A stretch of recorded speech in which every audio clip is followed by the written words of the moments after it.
A homeless shelter aimed at being a lifeline for those in need could soon close for good. The manager of ReStart said years of inadequate funding has taken its toll. 41 Action's reporter Emma James tells us what would happen to those calling the shelter home if it closes. Folks living here at the shelter tell me they don't know where they would be without it. One young man says the staff and resources here have given him the chance to start his life over. And there are many others in the community who need that same opportunity. You got top-notch staff back there working. Paul Ties is showing us around the place he's called home for nearly 6 months.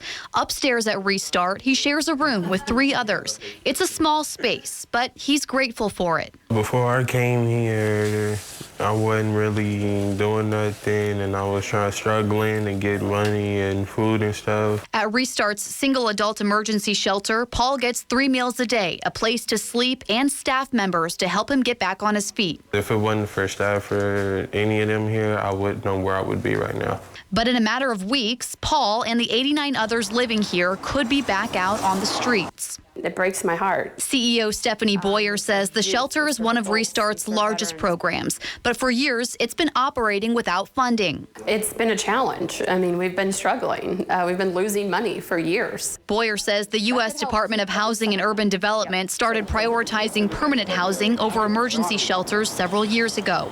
She says a lot of people who stay at the shelter are victims of the affordable housing crisis. There are many people here working.